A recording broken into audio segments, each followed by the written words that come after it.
here's the real question. I won't even ask. Go ahead. Is it something that should be saved for the podcast? No, it's something for how the podcast is going to go, but let's find out when we do it.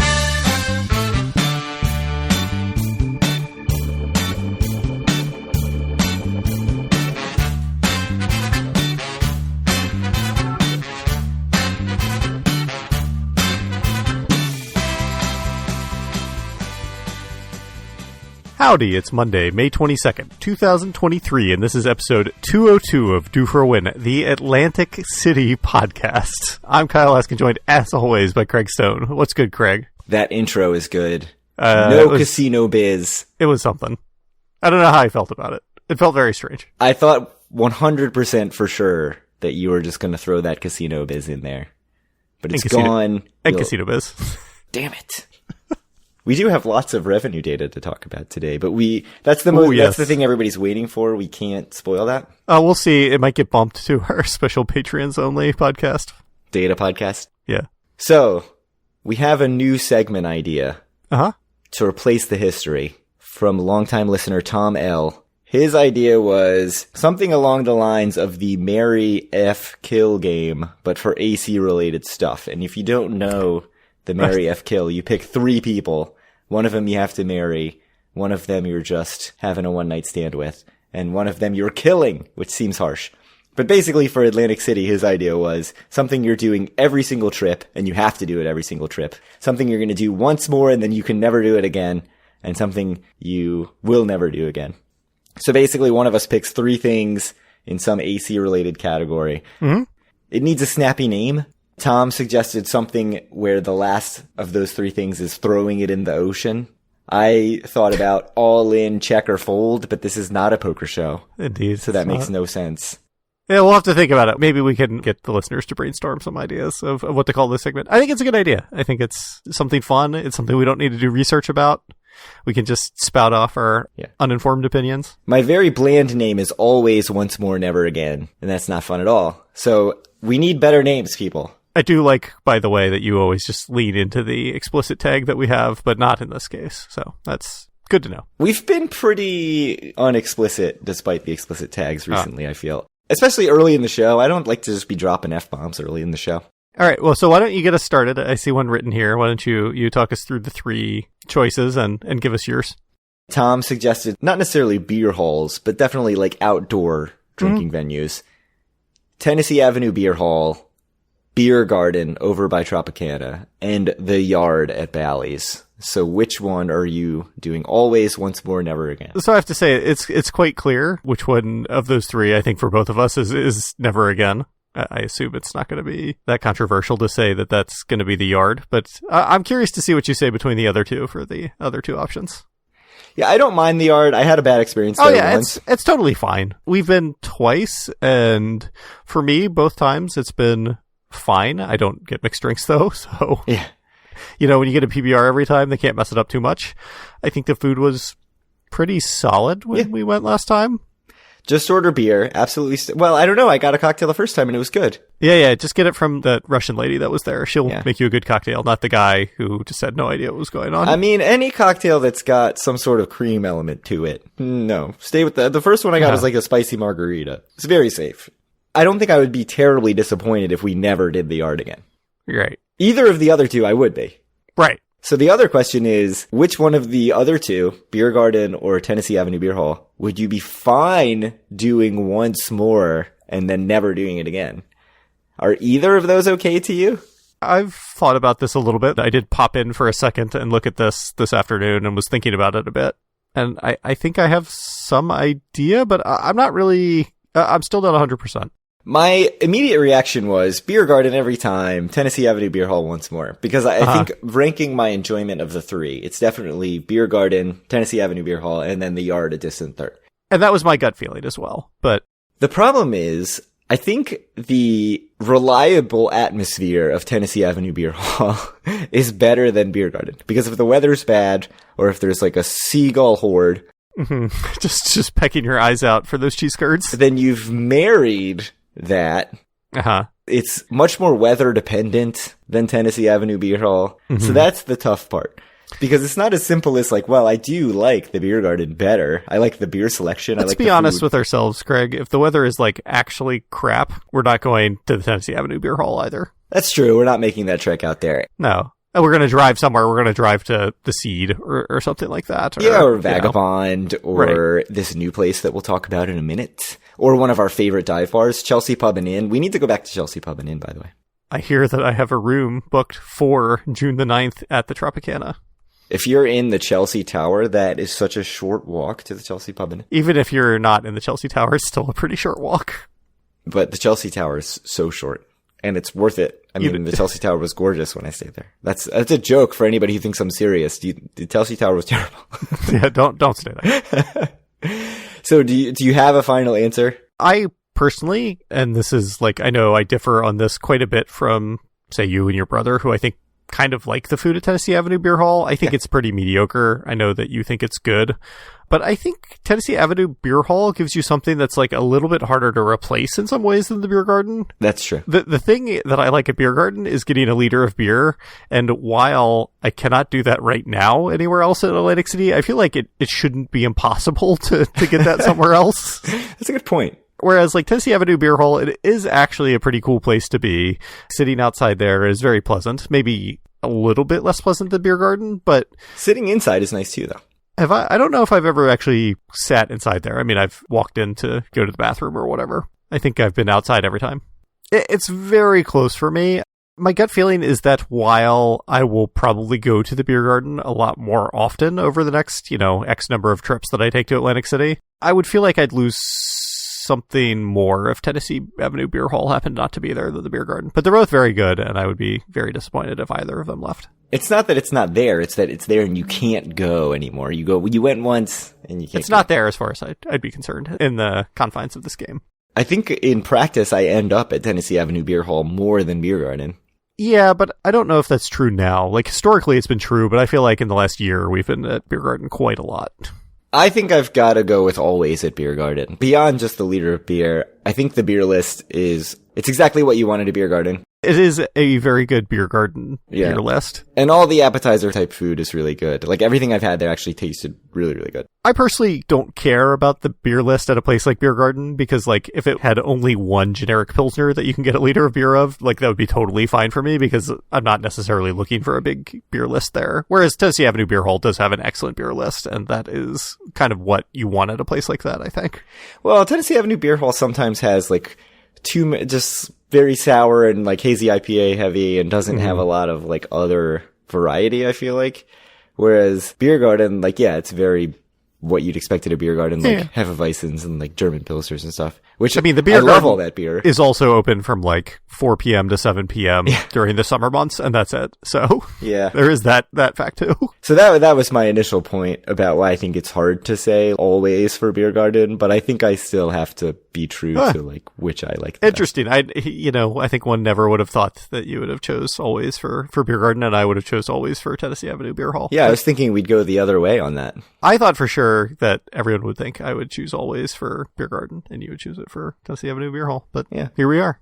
That was a good segment, though. I think we can bring it back. If you have more suggestions for 3 things, let us know. If not, we can probably come up with some pretty easily. Yeah, so thanks a lot to Tom L. for that suggestion and for the suggestions of Tennessee Ave, Beer Hall, Beer Garden, and the Yard, and we'll come up with some other ones. I already have some ideas for them, but anything that anybody else has is welcome. Absolutely. All right. News. So, La Strada at the Shore is replacing Moderanos at Jerez. So I guess this confirms, I don't know if we had like 1,000% confirmation last time we talked about it, but Moderanos, I guess, is gone now.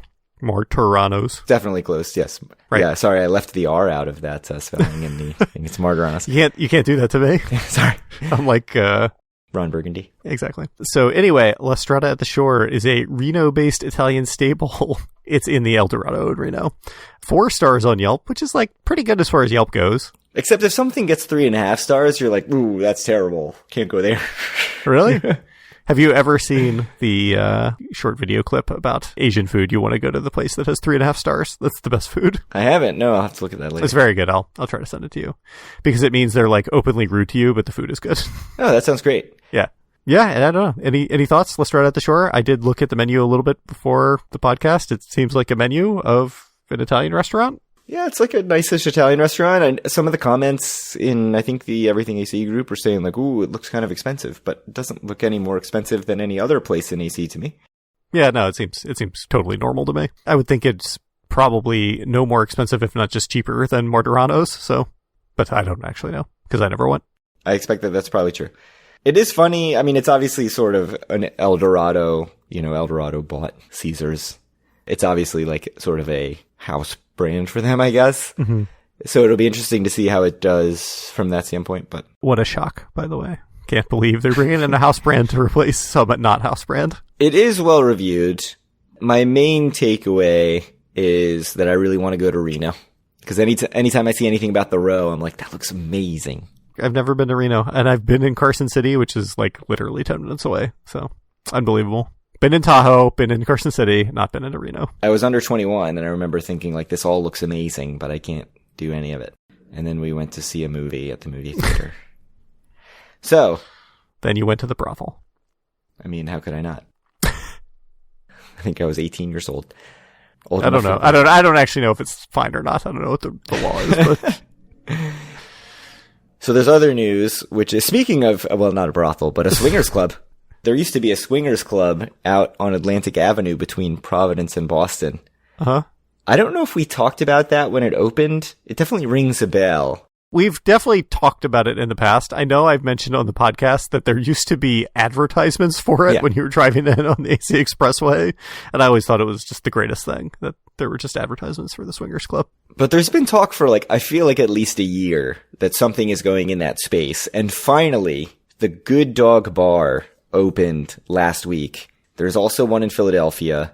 It seems like a very vagabond-esque sort of bar to me.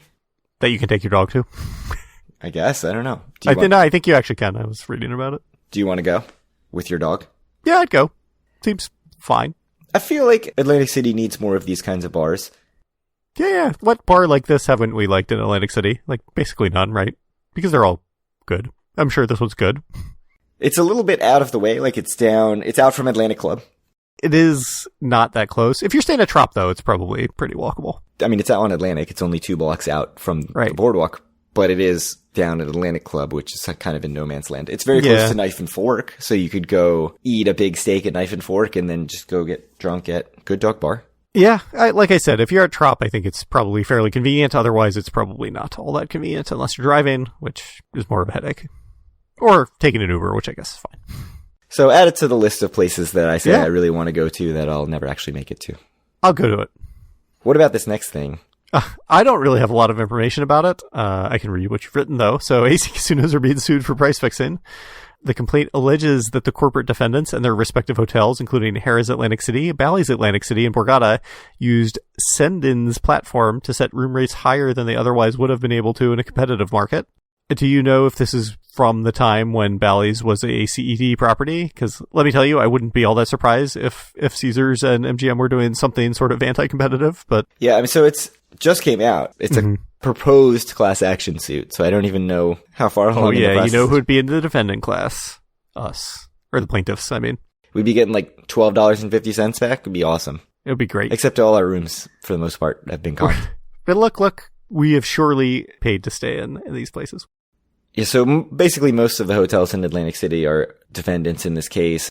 And the claim is that even though occupancy was down like 5%, the room rates went up 22% or something like that. I think those are the numbers. Uh-huh. And the argument is like there's no actual like market reason for that change to happen. But I think that's like a pretty bad argument, but sure. It sounds like they've made more money, which is probably their goal by doing this. So I don't know. You can't say there's no market reason for it when it's more profitable than, keeping prices the same and getting 1% higher occupancy or whatever. Right. I mean, it does feel to me as a consumer who should be aggrieved that the market is pretty competitive for hotel rooms in Atlantic City. And it's not like, oh, why is the price... It's a Friday in July. Like, why am I paying $300 for a room? Like, no, I never wonder that. Like, it always seems to make perfect sense, but I don't know. So I guess they're saying, a bunch of people are using this probably point of sale or something, software that's, I'm assuming an algorithm for dynamic pricing or something like that. I want to be clear, when I'm poo-pooing this, I'm like poo-pooing specifically what you've said. Like, I do find it believable that they could be doing something untoward, and like, maybe they were, but I just am not. I think it's going to be extremely hard to prove. I am a lawyer, so what I say should hold incredible weight. But no, I mean, just from reading it, it seems like this is going to be very difficult. They're trying to get it thrown out in Vegas, all like MGM and Caesars, shockingly. I expect we'll get a very good idea of what's going to happen in this suit when we find out what happens in Vegas. Although New Jersey's like its own beast. Like it could be thrown out in Vegas because Vegas is very pro casino, and then all of a sudden in New Jersey, like this thing has legs for some reason, but who knows? Let's talk about what everyone wants to hear about. Yeah, so Showboat is now saying that according to their contractors or whatever, their construction crew, that the opening of the Island Water Park is going to probably be in July. They said, our contractors and internal testing team tell us we will be open this July. They are smart. We tend to listen to them. All we know is we can't wait. Hashtag getting excited. Getting excited. I would not search that hashtag. I would not. Oh, you should search it, but not at home, only at work. Any trending hashtag is probably taken over by porn, so just don't click any hashtag, I would say. How much do you trust July? I don't really have any good frame of reference. That's like pretty close. They shouldn't be like that far off with a date that close in the future, but July 5th is our bet. I have the under. Probably going to lose that. I feel real good about that. Real good. Your argument was also, like, if it gets to 4th of July weekend, why would they open in the summer at all? Right. Do you still feel like this is weird, or now that we're close, no. like, just open it? I think it's better for them to open in the summer, even though, we've talked a lot about how this is going to be a year-round thing, and that it should be kind of, like, season agnostic in some way, in the way that the rest of Atlantic City certainly isn't. I think it's better to like build buzz if it opens in the summer, and they should try to open it as soon as they can put out a good product for people. But it's probably not the end of the world like it is for most things. If they're like, we're going to open in like August or September, we normally would just laugh at them because that's a ridiculous thing to do because Atlantic City is so seasonal. And I expect this to be slightly seasonal to begin with, and I think it's going to be a thing that's going to be over time. We'll see if they can break out of that seasonality or not. So it's better for them to open sooner rather than later. I think your argument when we were first talking about the date was like, once you get deep into this peak season, they sort of missed the boat on it. But seems like you've changed your tune. I've changed my tune. Anyway, I feel good about my bet. That's the I think you're definitely winning that bet. I think we have a new bet to make on this, which is we need to come up with an over-under for what the price of day passes will be. Didn't we already do that? This was off the podcast. We talked about it online, but off air. I spot checked Camelback in the Poconos, which is a similar sort of water park. It also has a ski resort, but it has a year-round water park. In the summer, $69 weekdays, and then weekends, depending on how peak the weekends are, $89 to $99. When I was first thinking about this, I was thinking it would be a terrible idea to price it that high. Right. I think you were coming in at that number, and I said either 99 or 109, right? Yeah, and when we talked about it online, we came up with $100 for over-under. And the more I think about it, the more I think that's way too low. Way too low? Not just too low, a lot too low. What are you thinking? Like 129? I'll take the under. I'll give you 124. How about that? Because I'm a generous man. What happens if it's like 99 weekdays, 129 weekends? Like, how do we resolve that bet then? And also, like, what if it's totally dynamic pricing? That's true, too. It's like the Amtrak. The first one is like $29, and if you're like the last one, it's like, $800. Right. How are we going to do that? How are we going to figure that out? We'll just put it in there, and if it's not, like, obviously resolvable, then we'll just not resolve it. Okay, $124. For adults, to be clear, right? Yeah, I mean, for adults, sure. I think it's typically, like, just everybody's got to pay. Oh, really? Like, let me tell you, if I have a 2-year-old, I'm not paying no $100 for them to do anything. Oh my god, yeah. I'll give them, like, a box of 50-cent animal crackers, and they'll be just sad. Are we saying weekends, though? Weekend rate? I thought we were saying that, like, if it's not immediately resolvable, we're not going to resolve it. Because I definitely don't think it's going to be $129 on weekdays. That would be crazy. All right, you have to put it back to $129 then if it's weekends. Okay. That's my demand. $129 on weekends. I can't possibly lose, right? If it's 139 or something, that is like the most preposterous thing I've ever heard in my life. I think what's going to happen is it's going to come out insanely high. There's going to be all sorts of deals. Yeah, that's true. I didn't consider the fact that it's going to be like Six Flags, where if you pay like the posted rate, you're an idiot. You can like bring a can of Coke and it's $20 off or whatever. Yeah. Just all sorts of dumb, like, oh, it's $139, but if you want to get okay, sure, arcade and whatever pass, it's like $139.50. Right. I don't know. All right, we'll see. Yeah, it could be. It could be. That logic makes sense. I don't feel great about my bet, but it'll be fun to find out. It'll be fun to find out. So episode 201, we talked about some stuff that we want to do in the future for the podcast. Sure.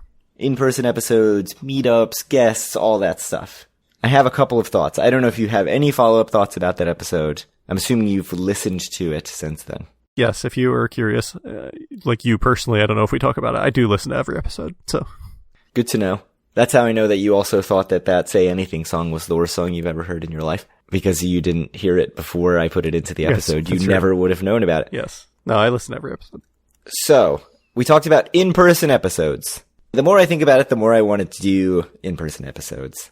Yeah. But something I would also be interested in doing is getting like quick audio clips as we're doing something cool. The Vegas tapes? Sort of like the Vegas tapes, yes. That's not really quick audio clips, on though. 7 Out. Yeah, I'm thinking shorter than the Vegas tapes. If you haven't listened to 7 Out, he basically did like a audio log of every night, right? Mm-hmm. And then they put them in episodes over time. All right, explain yourself, I guess, and then I'll question you. Yeah, so I'm thinking more like, oh, we're walking down the boardwalk, or doing something, you know, like typically the last few trips we've done some crazy running around. This will show the age of the show, the Periscope that you did one time of us walking down the boardwalk. Periscope, wow. You did? Yeah, stuff like that. The thing that's going to be the setback on this is that editing all this into a podcast is going to be miserable, and I don't want to do it. Uh-huh. But I like the idea. Here's my pushback. What do we get from having short clips talking about like something we've done or whatever? Not much. I think what 7 Out does makes some sense, because I think if you do like a full review of every day, you're going to remember more if you do it kind of in the moment. It's not going to be like as much of a pain to edit, because you can kind of just drop it in and edit it just like we'd edit the podcast. I think that makes sense. Or just doing like our normal like recaps and or in-person episodes also makes sense, but making 90-second clips makes no sense to me personally. So, just my 2 cents. Yeah, I think my idea was more like, okay, we're going to review this thing in the moment. But I'm not sure the value's really there in doing that versus doing it just a week later. Yeah. And putting it on the podcast. Okay, nix that idea. The other thing that came up was meetups. Mm-hmm. Especially relevant because they just had the Biloxi podcasts get-together thing. We weren't there, but I'm told at least 5 Due for a Win shirts were there wandering around, presumably on people. Yeah, maybe not. Maybe they've self-animated. I think there were more Due for a Win t-shirts in Biloxi this past weekend than have ever been in Atlantic City at one time. Probably. That sounds right. Which is interesting. Apparently, the dealers were very interested in them, had lots of questions, as people do. So, I said on the last episode I'd love to do more of those events in the future. I think it will actually be more realistic once I'm moved and I have my own car, at least for like AC Connecticut stuff. So hopefully we'll be able to, at least I will be able to go to more of those. I think the assumption is that I'm more likely to go to them than you are. Right. I mean, like I could have gone to Biloxi, I think, if I really wanted to, although it's been a pretty busy month for me or whatever. Yeah, no, I had no chance. Yeah. And I think in related news, by the way, we'll get to it at the end, but we have no more shirts. So yes, that is true. If you were in Biloxi and you were like, oh, I love this shirt, you missed the boat because somebody else beat you to the punch because they were also in Biloxi. It needed them all. They needed them all. Which, by the way, we were huge fans of. So we're going to make more shirts? I'm trying to come up with an idea that will work. We'll talk about it offline. I feel like I have pretty specific idea of what I don't have a specific idea of what I want. I have a specific idea of what I don't want. And it's everything that I want. Probably. We'll talk about it offline. I think the font, it just needs to be the same shirt, but with a bigger font. Yes. Much bigger. It's the problem. And maybe like neon orange or something? Like brighter. Yeah. I like colors. That would not be as much of a turnoff for me as for you, I think. Yeah. So we also talked about Due for a Win meetups. Uh-huh. And I said I wanted to do more of those too. And I realized the issue with those is we're almost always out of town by Saturday midday. Uh-huh. So that makes a meetup hard. Friday night? Yeah, Friday night could be done. It's not unreasonable. Is it? Is it unreasonable? I mean, it's like possible we do it, a 2-night weekend trip at some point. Though maybe it's not hugely likely, but Friday night, I don't think it's unreasonable. Yeah, we could try it. I mean, I do lots of 2-night trips, but just Thursday and Friday night. Right. Next time we're there on a Friday evening, let's try to make it happen. All right. We also, 2 episodes ago, talked a lot about Las Vegas. Do you want to wrap this up with some follow-up questions, which I spent hours a day thinking about this trip. What could we have done differently? What would I have done differently? What will I do on some hypothetical future Vegas trip? When will I go to Vegas again? All these thoughts swirling in my head. Wrote them all down, and then I just haven't thought about it for like a week. So I'm sort of like, do I really need to even have this whole discussion? I'm done with Las Vegas. No, let's hear it. Let's hear it before it totally leaves your head. But if you think Craig was kidding when he said that he spent hours a day thinking about this stuff, he is not. No, not at all. Here was my agenda. I talked to our friend Andy about all the things that I would do differently about the trip and when we could possibly go back. And then once he was offline because he went to a meeting or he was just tired of dealing with me, I went to our friend Dave and I had the same exact conversation with Dave. And then once he was offline, I went to my brother and I was like, hey, what do you think about all this stuff? And so literally hours a day. But, I'm past that now. Totally normal person that you're listening to on this podcast. What's your feedback? Because I see here that you believe that me, Paul, and Dave have all felt the same about the Vegas trip, and I'm curious what that is. I think there's a sense from those 3, you included. Not you and Andy, but me, Dave, and Paul. I was on this train in the first few days of the Vegas trip, which was a lot of the stuff that we're doing in Vegas, while very fun, we could do in many other cities for cheaper. Okay. And, like, the gambling in Vegas is not particularly good compared to, say, Atlantic City. Yep. So I think that's a big turn off. Not necessarily turn off, but, like, the eagerness to go back is not there for them. I brought that up with our friend Andy, and he was like, no, Vegas is fun. I don't understand. Okay. I don't understand this argument. I think is more where I'm at. I just enjoy Vegas and, like, doing all that stuff in Vegas, in that Vegas atmosphere. So I don't feel the same way of like, well, I can just do all this stuff in any other city. Mm-hmm. Although, again, the flight time is a big deterrent. For me, the crowds are just a big deterrent. I mean, I think I've like warmed to Vegas some, like even more since we've talked about it last. But like the thing that turns me off is I just like think about the strip and like the number of people there. And then I'm like, maybe not. Yeah. So you said during last episode that you had sort of like warmed to the trip a little bit more after recording the episode. Sure. So like, what is the reason for that? Because it seemed like you were pretty down on it before. Oh, really? I think I was like felt much more positive like during and after the episode than I felt beforehand. Yeah, that's what I mean. I think before the episode, you seemed like you were not super happy with the trip, and then after the episode. I mean, like we talked about, the gambling's not great. Not at all. We talked about like some of the specifics last time of like things I didn't personally think went well and like things I would have liked to do instead. Vegas is a cool place. Like, I'm not upset we went or whatever. I'm glad that I got to experience it again for the first time in 10 years. Yeah, I don't know. It's just that was so crowded and expensive. So I think that sort of answers one of my big questions that I had when I listened back to the last episode, which was that you seem very anti-strip in general, but you really loved Aria. And there seems like a disconnect for me there. But Aria was not crowded at all. You know, it was an expensive place to play, but like the rules of everything I played were like reasonably fair. And like same thing with Park MGM, which even had surrender, by the way, more than fair, better than we can get in Atlantic City. And I think both those places like weren't hugely crowded. Like, let me tell you, Saturday afternoon when I walked to MGM Grand, it was like absolutely insane. Which is weird because MGM Grand is so lame, boring place to play. It's always like weirdly crowded there, I feel like, though. Yeah, Caesars and MGM Grand. I didn't even step foot in Caesars, the Strip, by the way. I don't think I did either. They have a whole new lobby and everything. Didn't even look at it. Caesars and MGM Grand, I think, are very crowded all the time. They're like the sort of typical name brand. Oh, I'm going to Vegas. I'm going to MGM Grand. I don't really like either of the casinos that much, though. Yeah, Caesars, I think, I've enjoyed my time in Caesars. I've played there quite a bit historically. MGM Grand, I've also played in a decent bit, but I don't think it's a very good casino. Like, I've never really enjoyed it. This is the same way, like, I feel about, like, Mandalay Bay. Like, it's just, like, not that nice, and, like, the limits historically 10 years ago were more expensive than I felt like the casino could really reasonably expect to charge. Oh, I love Mandalay Bay. I love the way it looks. It is so dead in there all the time. Continuing to dissect the trip as I've done. Mm-hmm. One of the things I thought about that I would change for the trip that sounds sort of contradictory is that I would actually do more planning ahead of time. I know, right? Like, how is that even possible? That's pretty funny, but yeah. Hear me out. I would plan less things that were on at a set time. Okay. Shows being the big one.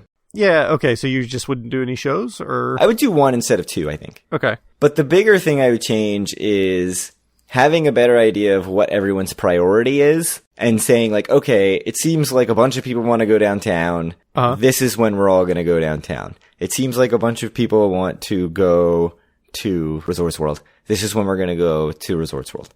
In general, like, here's a window of when we're going to try to do that stuff.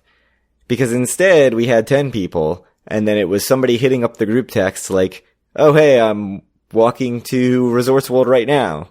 I'm halfway up the strip. And it's like, oh, shit, I wanted to go to Resorts World. Now's my chance. I better run and catch up. And so there was no, like, leisurely between stuff. It was just sort of everyone leading everyone else in these directions. I mean, that's not what I did at all, really, but yes. But I feel like even with downtown, it seemed like everybody wanted to get downtown. And then when it happened, didn't make any sense. And then we went again. Yeah, just like having a better idea of like where to go when. And it's sort of just like managing the group of 9 in a better way. Yeah, maybe. Also, in that time, building in sort of a like 3:30, 4:30 p.m., whatever it is. This is a window to get the hell back to your hotel. Everybody chill out for a minute. We're not going to rush around. You can't really enforce that, but yes. I think if everybody was in the same hotel or if people were sharing rooms, there would be more inertia to do it in the first place. But for one thing, like, get back to your hotel. If you're gonna change into adult clothes, change into adult clothes. If you are not changing into adult clothes, you are admitting that you are totally fine if everyone else in the group goes to some restaurant or speakeasy or something that you cannot get into dressed like a child. But I think the bigger thing is that would just happen naturally if we had fewer rooms in fewer places. Of all the people, like, I was trying to bite the bullet and get us rooms together or whatever and, like, play nice with people, and I'm the least likely person to do that. And like I said, it just, like, no one had any interest in doing that at all. So I'm like, I will never try to take other people into consideration picking a room in the future. We did have, like, 4 rooms in Vidara, so it worked to some extent. If I was running the show again, which I was also part of the problem, because I was like, no, all these places are close, it'll be fine. Basically just pick 2 places really close, whether it's like Park and, you know, some place that's like decent. Yeah, Park in Vidara or whatever. Or even Park in New York, if you want to go like super cheap. Like, look, these are the 2 hotels. Everyone is staying in these two hotels. Pick whichever one you want. If you want it to be cheaper, split a room. Like, that is it. We're not doing this straying all over the place shit. Again, it's not enforceable though. Like, because you'll be staying at the Imperial Palace. Yeah, man. I love those dealer tanners. I can't get enough of it. But I think also that created the situation where, like, everybody was just a little too far apart at any given time. So, like, somebody started going someplace and everybody else was playing catch up. And that's like the theme of the trip for me. I don't think so, though. Is that really true? We were all pretty close, except for you and Paul. Even the Park to Vidara split led to text to the group like, hey, I'm heading here. And all of a sudden, I don't know if that's the reason or whatever. Okay. I think it's just not wanting to go to someone else's room or whatever. Especially with Vidara, by the way, it was like another hassle that, like, even if you were staying in Vidara, you still couldn't go to someone else's room because you had to literally have the key of that person's room to get to the floor that you wanted to get to. That's a really good point. I didn't think about how much of a deterrent that is. It really is, though. To any sort of gathering in the room. You literally had to come down and let people in every single person every single time. Yes. So I'm trying to think of all these things of like, why wasn't there more inertia to the room? Maybe it's as simple as that. Just a technological hurdle. All right. Well, interesting. I think that's most of what I had. I still can't wrap my head around this sort of like late trip 180 I had where I was going from sort of like, oh, I still like Vegas, but it's not like everything I had built up in my head to the last being like, day. I never want to take a vacation to anywhere other than Vegas for the rest of my life. Yeah, and getting home and being like, how soon can I go back? I do wonder if our next AC trip will draw me away from that a bit, because I'm like, oh, here's a lot of the stuff I like about Vegas. Cheaper, closer, more manageable, smaller group of people. Where I just am like, oh yeah, no, I can just do AC 4 times a year and be fine with it. But I mean, it's going to be quite different though. And I think, it would be a very different trip in AC, I think, with that group than in Vegas. I mean, for me, like I said, I think I would have more fun in AC, but me and Chris are the two outliers, I think, of the group in some way or whatever. So let's expand on that. Uh-huh. What would a 2-day, 2-night trip with that same group look like in AC? Because I mean, it's not going to be a 4-night trip. That's obviously not going to happen. This is more of a question for you, I think. Like, what do you think people would be doing in AC? Like, just getting ripped at the bar, I guess? Like, what is there to do? Vegas, there was so much non-gambling, non-drinking. Right. I mean, there was people we went with that literally said they did not gamble at all on the trip. Like, 0 spins of a slot machine. Oh, I didn't know that. Yeah. Tommy, I don't think. Oh, yeah. I think he said he did not gamble a single time. I definitely gambled the least I've gambled percentage-wise of any Vegas AC trip I've ever been on. I mean, I probably did too, but I still gambled like a ton compared to you guys. Right, so. Yeah. Just by the nature of AC, it's going to be like a much more drunken, gambling heavy trip than the Vegas trip was. Like, AC is kind of light on that stuff still. Like, people like Lucky Snake when we went last time. Yeah. That's something that's not drinking or gambling. The Hook is opening the show at Caesars. Right, there is a show that's opening. You know, we went to see John Mulaney. That's not something you can't do in Atlantic City. Right, there are other shows, you know, even if it's the oft-mentioned acjokes.com. Like, there are things to do. We sat at the pool for 3 hours. There's pool. Right, there's pools. Exactly. There's a beach. I'm sure, like, you know, Craig and Tommy or whatever would have loved to lay at the beach. I mean, I still have not stepped foot on the Atlantic City beach in my life. It's insane.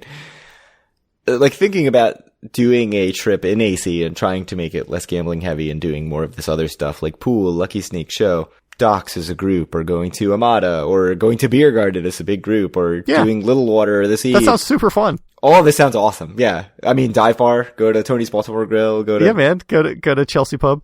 Irish Pub. Big groups at Irish Pub. Yeah, all that stuff sounds amazing. Whatever. Any of it sounds... I think it sounds awesome. Yeah, we need to make all this happen. Yeah, make it happen. You're the one with, like, the impossible schedule. You need to put it together. You say this all the time, that I'm the one with the impossible schedule. Yes. And then we bring stuff up and you're like, can anybody go, like, Monday to fucking Wednesday? Like, yeah. I'm not the one messing that up. Everyone else works a normal work week, Kyle. I mean, I could go on a weekend if it was a big trip. Unless I've got something else going on, which we've talked about offline or whatever, but... yeah, for the most part, I think I'm pretty open. Even this summer, I don't think I've got a whole lot going on. I have one trip planned in August, so... Yeah, my July seems pretty tame. Yeah, my July's wide open. I think we should make that happen. Yeah, we were talking about what, like the 13th or something? You know, the 15th? Yeah, somewhere around there. All right. I think my last Vegas thought, I said in the episode that I wouldn't stay at Wynn again.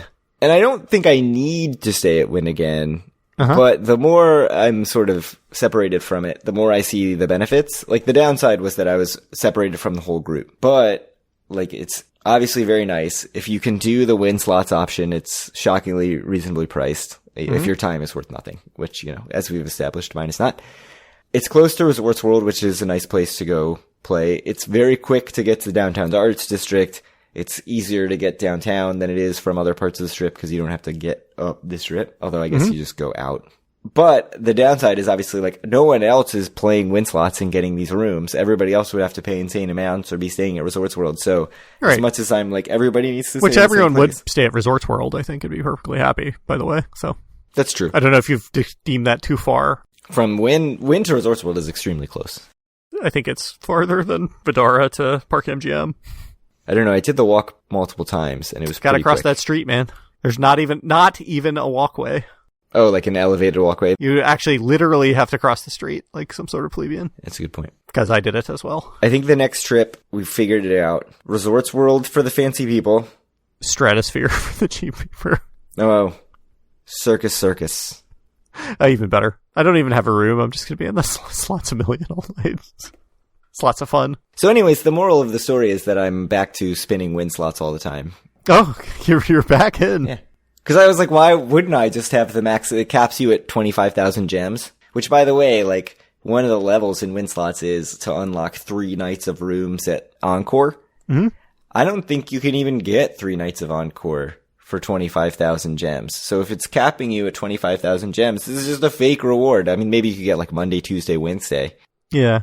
Or do you have to, like, open it up for yourself and then, like, buy the first 2 nights and then, like, do a bunch more Win Slots and then buy the 3rd night? Or not allowed. If you have a reservation and you haven't stayed yet, can't book another reservation. Oof. Yes. No, they figured out all this stuff. It's very restrictive, the Win Slots. But here I am, literally, it's spinning right now. Oh, that's actually what you do during the podcast? Yeah. I don't have to look at it. It's just going. All right. You want to do some data? I guess. I don't think there's that much to say about it. Although we've skipped March. We just totally forgot about March. We can make it snappy. So March was $228 million, which is up 6% or so from 2022. The only real thing of note, I guess 2 real things of note, is Ocean was up 36% year over year. Awesome. Ocean just had an absolutely, like, the worst month imaginable in March of 2022, so it probably doesn't mean that much. Just shockingly bad. Actually, their April was also... What happened? How is this possible? Ocean's February was better than their March, April, May, June. It makes no sense. What happened? Is that number right in February of 22? Maybe not. I'm not going back and looking at it. That is insane that their February is better than a March, April, May, and June. Incredible. All right. Anyway, so Ocean was up 36%, which may or may not be important given how bad their March and April and May and June were. And Bally's was down 22% and had a $10.5 million month, which is just truly abysmal for a March. Yeah, that was the first thing I saw when I was looking at it. I was like, wow, 10.5 million, it's horrible. I just can't even imagine. So it's really impressive, I guess, in the worst possible way. Speaking of truly impressive, Tropicana is down under $1,000 from 2022. Truly impressive. Incredibly consistent. Yeah, if nothing else, they just put up, they put up their number. Yeah. All right, I don't have too much else to say about March. March was, by and large, I think a pretty good month because I think we're getting to the time in 2022 where things like really started picking up. So it's not going to be the gains that we've kind of been used to towards the end of 2022 versus 2021 and then maybe at the beginning of 2023. So I think a 6% gain in March is a good number. I went back, I confirmed that February 22 number for Ocean. Absolutely correct. So weird. Bonkers. So April, not great. Not perfect. That's being generous, I feel. April is up under $3 million from March, which isn't great. Doesn't sound great to me anyway. March is always a surprisingly strong month, I feel like, every year, but it should be up more than $3 million. Year over year, April was down 1.5%. $231 million was April. Again, Ocean up 30%, but as we said, like their March, April, May, and June were all absolutely atrocious last year. So, how do you have such an amazing February and then just completely shit the bed in March, April? It's so weird. It's just so strange. But hey, that's how you have big, huge year-over-year gains. You need a shitty month to set the stage for a giant gain. Beyond that, I don't think there's too much else to talk about. The only other casino that was up was Golden Nugget. Every other casino was down somewhere between 2 and 13% year-over-year. Yeah, most were down way less than 13%, except for Resorts and Trop, both 13%. Should point out, full 5-weekend month in April. So not only is it down 1.6%, there were 5 Saturdays in April of 2022. So it's not totally like how much Sunday revenue. I don't know if. Yeah, I don't think that matters that much. Yeah, so basically 5-weekend month to 5-weekend month. It's pretty much apples to apples. But being down is not great. Like I said, I think this is like getting to the time where Atlantic City had really picked up. So we'll see what happens in May. But I'm not too worried about one down month or whatever. And, you were the one that put the numbers together. So I don't know like how lucky or unlucky these various casinos were. Super unlucky. Bally's in March. I'm sure they were with that number. That number's awful. I'm sure they were horrifically unlucky. So I have a pitch, because we're just changing things. We're changing the name, not even the name, but like the tagline of the podcast. We've gotten rid of the history segment. We've got a new segment. We'll never, ever, ever remember to do this if we make this change. But could the revenue talk be quarterly Craig, instead of monthly. I feel like you've forgotten your roots, man. Like, what got us into this in the first place? Like, talking every month about the data that came out and what it means. That's true. But it just feels, the quarterly data, which, by the way, adding March gives us Q1. We could have just talked about Q1, which looked very good, by the way. Very, very good, yeah. 655 million. Let me see the last time it was that high. Probably 2013, it was 656 million. Sorry, it was 2012, it was 750 million almost. So, just killed it. But like the quarterly data is more meaningful than the monthly data. Like it's less susceptible to luck and stuff. Yeah, but if we go quarterly, that's what we do, man. Am I going to remember in August to do it? No, I'm not going to remember. We'll just never do data again, which would make a lot of people very happy, and I will not do that. That's reason enough. You have to pay us to do that. If we have enough Patreons, we'll take the data out of the normal show into a show that will have like 3 downloads a week, episode. I think that's a good plan.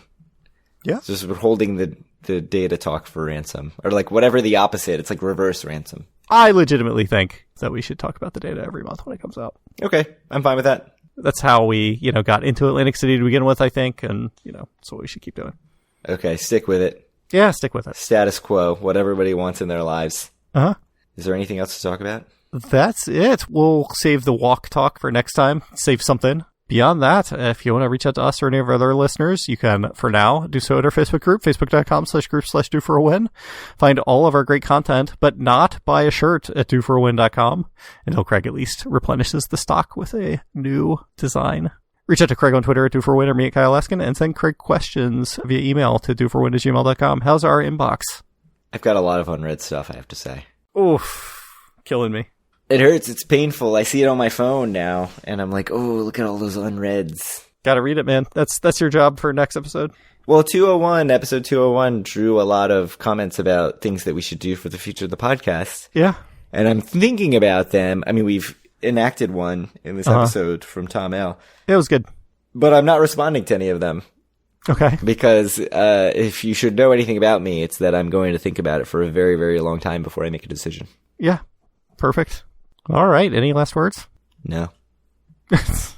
All right. Well, thank you guys very much for listening. And we'll be back with another episode in a couple weeks. This episode was too long already for last words. Yeah, it was long.